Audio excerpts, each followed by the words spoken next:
Dr. Abdullah bin Abdul Jadid bin Fuqih Al-Sadina Nabi Abu Syaf Idrus wa khususan ila murabbina Syekhna Sadina Habibana Al-Habib Hadi bin Ammi bin Hasan Al-Kahf wa man wa amruna asrafna syuyukhuna wa rijal rasulihun wa ila hadiratin Nabi Muhammad sallallahu alaihi wasallam. Al-Fatihah. Bismillahirrahmanirrahim. إياك نعبد وإياك نستعين اهدنا الصراط المستقيم صراط الذين أنعمت عليهم غير المغضوب عليهم ولا الضالين آمين. بسم الله الرحمن الرحيم. Qalam alif wal fa'il wa bi'ulum fi tarikh amin ila anqar. Fatihah tasyahud akhir, kefarduan melaksanakan tasyahud akhir. Sebelumnya saya akan menjawab dua pertanyaan. Apa hukumnya membaca rotib sendiri setiap selesai sholat subuh? Kalau jenengan nadar ya wajib lah. Kalau tidak nadar ya enggak. Misalnya nadar, kalau saya sembuh, saya mau baca rotib setiap baca subuh maka menjadi wajib. Nah ini tidak ada. Kalau tidak ada nadar, hukumnya apa? Ya boleh, monggo. Tapi di dalam rotib itu kan ada doa-doa yang diajarkan Nabi Muhammad SAW. Kalau menurut saya persentase lebih dari 95% isinya rotib itu doa, zikir yang diajarkan baginda Nabi Agung Muhammad SAW. Sebenarnya sudah melakukan banyak kesunahan. Nah, sendiri apa ada jadi soal. Secara umum Imam Al-Haddad sudah mengijazahkan secara secara umum. Siapa yang mau baca silahkan. Tapi perlu diketahui kalau mimpin, ya ini beda. Kalau ibarat bawa kendaraan ya harus punya SIM. Kalau mimpin harus punya ijazah, harus punya apa ya? Ada seseorang yang membolehkan untuk memimpin Rotibul Haddad. Nah, harus ada. Nanti yang mengijazahkan itu yang bertanggung jawab. Karena ada kesalahan apa, ya itu yang bertanggung jawab. Nek moco karepe dhewe, mimpin karepe dhewe, yang nggak tanggung jawab ketika ada kesalahan, dan orang-orang yang ikut di dalam majelis itu ketika ada kesalahan, yang mimpin bertanggung jawab. Kira enak ya jadi pemimpin. Jadi hukumnya silahkan, tapi di dalam Rotibul Haddad banyak kesunahan dan kita juga oleh Allah perintah untuk melaksanakan zikrullah. Ada pagi, ada petang, macam-macam. Intinya kita diperintah oleh Allah untuk membaca, untuk berzikir kepada Allah. Salah satu caranya adalah membaca Rotibul Haddad. Dengan kali-kali kapan seorang makmum masbuk membaca tasyahud awal. Nah, di sini yang perlu kita pahami mengenai arti dari makmum masbuk dulu. Nah, pengertian makmum masbuk apa? Ada dua definisi. Yang pertama ada yang mengatakan dikatakan makmum masbuk ketika tertinggal takbiratul ihram. Ada yang mengatakan seperti itu. Yang kedua ada yang mengatakan dikatakan makmum masbuk tertinggal bacaan Fatihah dari imam. Nah, mungkin yang dimaksud ini tertinggal rokaat. Tertinggal rokaat dari imam. Saya kasih contoh. Kalau yang dimaksud tadi tertinggal takbiratul ihram, tertinggal Fatihah, masih di rokaat pertama, tasyahud awalnya ya ikut pada tasyahud awalnya imam, tetap di rokaat kedua karena dia tidak tertinggal rokaat. Taruhlah ini sholat maghrib, ya, sholat maghrib 3 rokaat. Makmumnya ini datang pada saat imam posisi rokaat ketiga saat berdiri, ya, saat berdiri. Bisa dibayangkan? Nah, kapan si makmum ini melakukan tasyahud awal? Ya ketika dia melaksanakan rokaat kedua. Jadi setelah ikut tasyahud akhirnya imam, dia kan kurang 2 2 rakaat. Berdiri maka dia melaksanakan rakaat kedua bagi dia. Maka di situ dia melaksanakan tasyahud awal. Nah, rakaat pertamanya bagaimana? Ya tadi ikut tasyahudnya imam itu tadi. Itu rakaat pertama bagi orang tersebut. Padahal kalau umum rakaat pertama kan nggak pakai tasyahud, ini khusus, perlakuan khusus. Kok telat soalnya. Makanya ada nggak ingin aja untuk telat. Nah ini perlu diketahui. Kapan tasyahud awalnya makmum ini tadi? Ketika dia tertinggal rakaatnya di mana? Kalau di rakaat yang ketiga, nah, tinggal nambah dia. Yang kedua maka dia tasyahud awal. Paham? Nah, kalau dia setertinggal 1 rakaat masih ikut bisa tasyahud awalnya bersama imam. Mungkin ini yang dimaksud, bukan makmum masbuk yang seperti saya maksud. Definisi makmum masbuk itu ada yang mengatakan tertinggal takbiratul ihram, ada yang mengatakan tertinggal al-fatihah dari imam.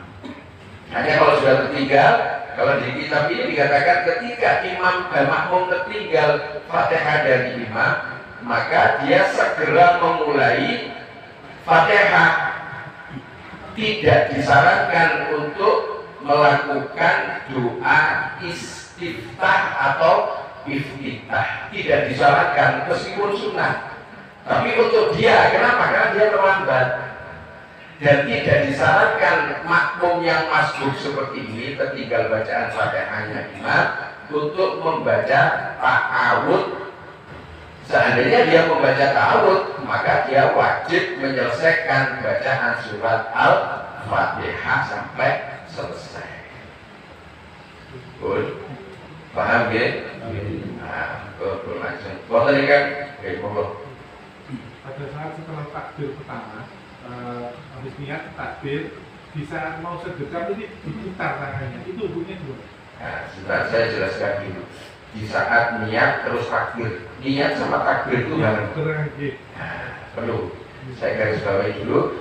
Tempatnya niat ada dalam hati, pelaksanaan berbarengan dengan takbiratul ihram. Boten saged belajar. Yes. Yeah. Terus bagaimana dia pernah saya ceritakan ketika saya bertemu dengan orang yang seperti ini, saya tanya maksudnya apa kok seperti ini. Nah, dia menerapkan satu hadis yang lakukan perkara baik, dahulukan yang kanan ketika melakukan perkara yang baik. Seolah-olah mendahulukan, tapi kan balik set. Nah, ini penerapan hadis yang tidak tepat pada posisi ini. Jadi memang Nabi Muhammad kalau untuk menyaga, Nabi Muhammad mengatakan shollu kama ra'aitumuni usolli. Tidak pernah Nabi Muhammad mengajarkan seperti ini, tidak pernah. Bagaimana Nabi Muhammad? Oh, yang kanan memegang yang kiri. Jadi kalau menerapkan hadis lain ke tempat ini tidak pas. Ada hadis lain yang menyangga apa? Shollu kama ra'aitumuni usolli. Nabi Muhammad kita memerintahkan kita untuk sholatnya seperti ketika kita melihat beliau sallallahu alaihi wasallam sholat. Tidak batal sholatnya. Bagaimana orang yang seperti ini? Tidak apa-apa. Tidak membatalkan sholat, cuman tidak mendapatkan kesunahan. Nah, betul? Kalau umpamanya tadi kan mengatakan kalau baca ta'awud harus menyelesaikan Al-Fatihah sebagai makmum. Kadang kala di rakaat terakhir itu kan karena pribadi saya itu terbiasa membaca ta'awud. Seringkali saya itu sebelum selesai Al-Fatihahnya memang sudah itu hukumnya gimana ya? Nah, tadi kan saya katakan untuk siapa? Untuk makmum masbuk. Makmum masbuk itu yang tertinggal. Tertinggal apa? Ada yang mengatakan tertinggal takbiratul ihram sudah masuk kategori makmum masbuk. Ada yang mengatakan tertinggal bacaan suratul Fatihah juga dikatakan makmum masbuk. Mana yang benar? Dua-duanya benar. Ya. Kalau kita pakai yang kedua, dikatakan tertinggal Fatihah. Imam sudah tengah-tengah surat, makmum baru datang. Ini masuk kategori makmum masbuk. Tidak disarankan makmum ini setelah takbiratul ihram membaca doa iftitah. Juga tidak disarankan untuk membaca ta'awudz. Seandainya makmum masbuk ini tadi membaca ta'awudz, a'udzu billahi minasyaitonir rajim, maka dia wajib menyelesaikan Fatihahnya. Beda dengan orang kali dengan sampaikan tadi, saya di rakaat terakhir. Ya, di rakaat terakhir berarti dengan masbuk apa bukan? Bukan. Kalau bukan ya apa ta'awudz ini sunnah. Ya, sunnah. Nah, dia mengatakan bagaimana imam rukuk? Ikut rukuk. Seperti itu tadi, kamu masbuk tadi. Ketika dia baca Allahu Akbar, dan maaf ya, si imam posisi dalam keadaan rukuk, makmum baru datang. Maka dengan catatan dia takbiratul ihram dengan sempurna, kemudian dia langsung ikut rukuk. Ketika dia rukuk bersama imam, maka dia sudah mendapatkan satu rakaat tanpa membaca Al-Fatihah. Khusus orang masbuk yang tadi. Paham ya? Terus kasusnya dengan boten berlaku. Jadi bagaimana? Silakan disempurnakan, atau kalau tidak yakin nanti jenengan masih ketinggalan satu rukun, tidak jadi soal. Kecuali 3 rukun berturut-turut, maka batal sholatnya. Jenengan belum selesai, tinggal 1 ayat, imam sudah rukuk, selesaikan. Nanti jenengan rukuk, imam yang tinggal masih bisa mengikuti, masih tertinggal 1 rukun, tidak membatalkan sholat. Kalau sudah 3 rukun berturut-turut, maka batal sholatnya. Paham? Kembali? Sebut? Maksud berarti. Kefarduan untuk tasyahud akhir. Di sini dikatakan satu kewajiban bagi al-musolli ketika melaksanakan sholat ini melaksanakan tasyahud akhir, dan disunahkan untuk duduk mutafaq rikon, duduknya tawarruk duduknya sunah di situ. Kecuali siapa orang atau makmum yang akan melaksanakan sujud sahwi. Apa sebabnya sujud sahwi? Lupa tasyahud awal, lupa tasyahud akhir. Tasyahud akhir. Tasyahud awal dia lupa, sudah berdiri, tidak boleh turun. Karena apa? Tasyahud awal ini hukumnya sunnah. Nah, ketika lupa ini nanti disunahkan melaksanakan sujud sahwi. Dan ketika tasyahud akhir, orang yang akan melaksanakan sujud sahwi ini duduknya bukan duduk tawarruk, tapi duduknya iftirash. Kemudian ketika sujud sahwi selesai, dia duduk tawarruk mengucapkan salam. Jadi ada tawarruknya dulu. Jadi setelah sujud sahwi 2 kali, yang terakhir selesai, duduknya bukan iftirash, tapi langsung duduk tawarruk, terus mengucapkan salam. Nah, di sini ada beberapa pendapat, ada 2 tasyahud yang kita gunakan. Yang pertama dari Abdullah bin Mas'ud, ya, tasyahud yang disampaikan Abdullah bin Mas'ud ini diajarkan Nabi Muhammad SAW, dan juga tasyahudnya dari Sayyidina Ibn Abbas, Abdullah bin Abbas.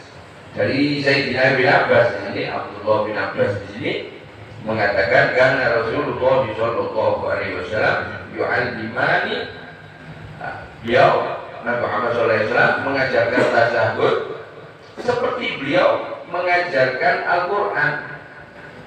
Jadi diperhatikan betul gitu ya.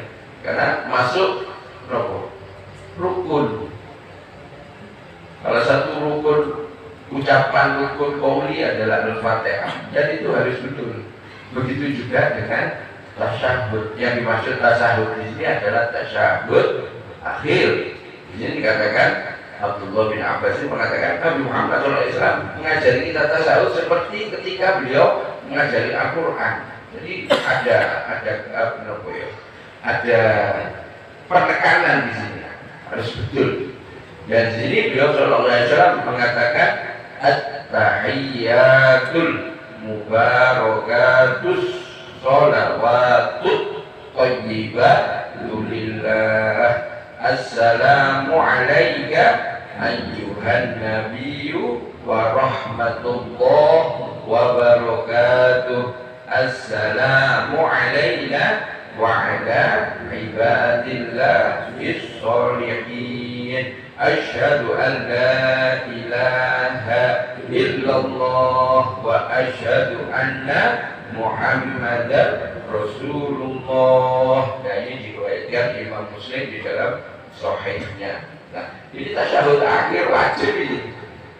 Wajib Anda harus bisa dan harus tahu di mana letak masjidnya, di mana panjangnya. Nah, ini juga ada satu riwayat di sini dari Sayyidina bin Mas'ud, Abdullah bin Mas'ud berkata, ketika dulu kami sholat di belakang Nabi Muhammad SAW, kami membaca Assalamu ala Jibril wa Mikail wa Fulan wa Fulan. Dia nonton itu boten guyon tenanan itu. Dulu sahabat ketika sholat itu mau sing ngoten niku Assalamu ala Jibril wa Mikail, Assalamu ala Fulan wa Fulan wa Fulan. Maksudnya Fulan ini nyebut kami tiang-tiang. Nah, badhe niku Kanjeng Nabi Muhammad SAW paling dawuh sak temene Allah wa assalam, sumber keselamatan itu Allah Subhanahu wa taala. Kemudian beliau mengatakan ketika sholat maka ucapkan at-tahiyatullah wa sholawatu wa thayyibat. Assalamu alayka ayyuhan nabiyyu wa rahmatullah wa barakatuh. Assalamu alayna wa ala ibadillah bis-sholihin. Nah, napa amargi ingkang dicakup niki assalamu alayna wa ala ibadillahi sholihin iku pun nyakup sedaya kiampun makhlukipun Allah Subhanahu wa taala ingkang saleh, ingkang wonten langit lan ingkang wonten bumi.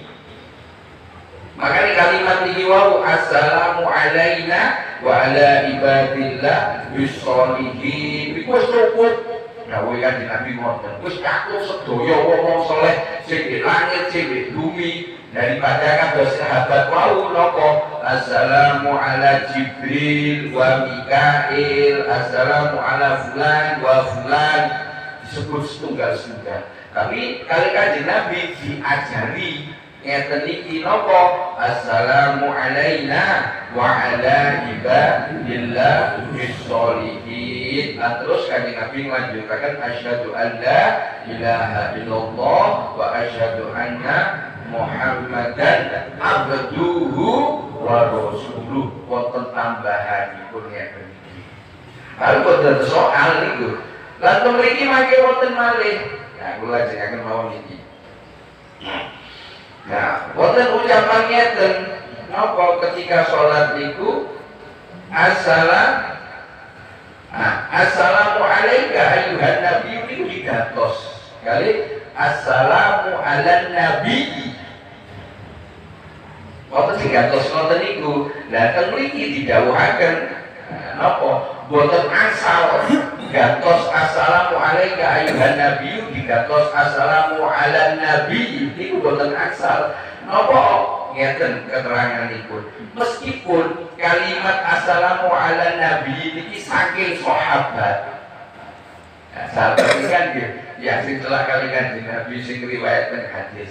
Lah niki datang ilmu usul fikih iki kang dimaksud iki kalimat assalamu ala nabi iki boten saged menghapus dari perkataan utawi hadis Kanjeng Nabi ingkang ngajari assalamu alaika ayyuhan nabi. Boten saged gantos itu. Meskipun perkataan sahabat tidak bisa menghapus dari perkataan Nabi di dalam menurut ilmu usul fikih. Terus wonten sing ngatoni tapi boten asal. Dia tetap kata assalamu alaika ayyuhan nabiyyu wa rahmatullahi wa barakatuh. Nah, iki wonten malih, tasyahud malih itu wonten. Nah, tengah jeniki wau wonten didhawuhaken pundi mawon. Maksudipun tasyahud akhir ingkang diajari Kanjeng Nabi. Sedaya itu saking Kanjeng Nabi.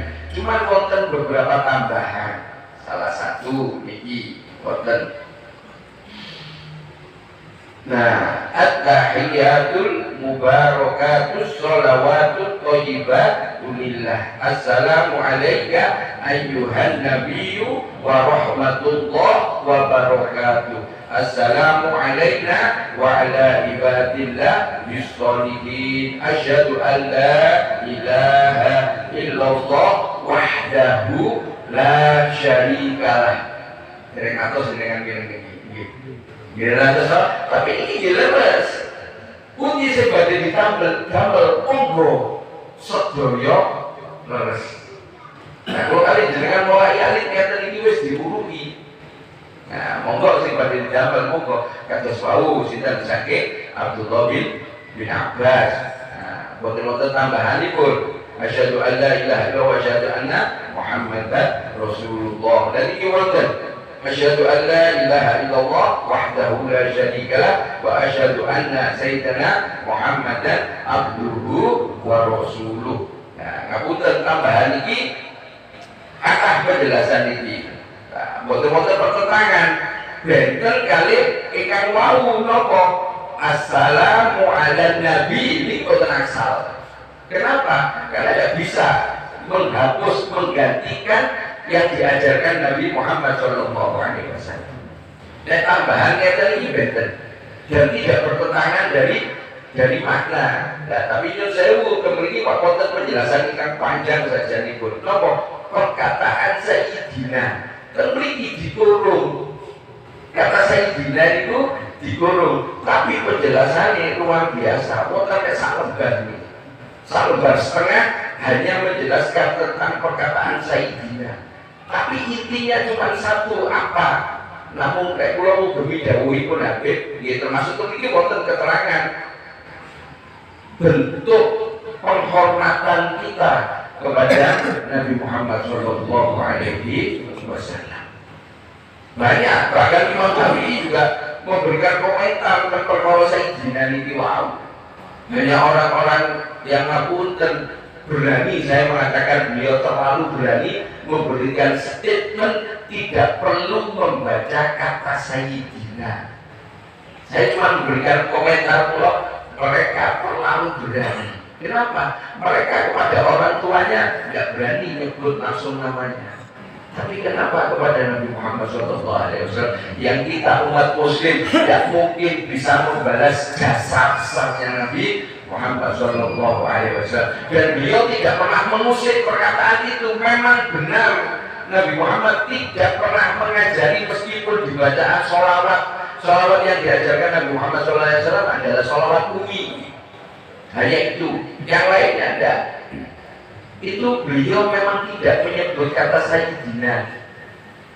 Di Al-Bunyah karangan Syekh Abdul Qadir Al-Jilani kitab itu mengenai tentang sholawat umi, kata Sayyidina juga dikurung dalam artian diberikan keterangan.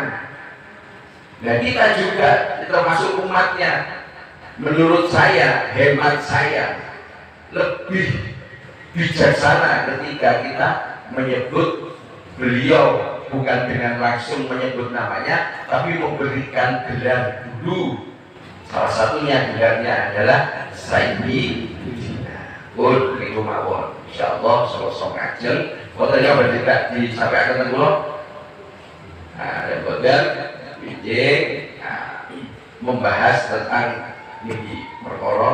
Nah, niki wonten keterangan mangke kata niki.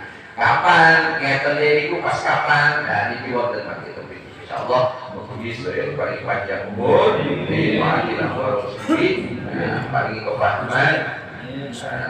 Pemahaman ingkang sae, pemahaman ingkang leres perkara agamipun Allah dan kekasihipun Allah baginda Nabi Agung Muhammad sallallahu alaihi wasallam. Insyaallah amin. Bismillahirrahmanirrahim. La ilaha illallah.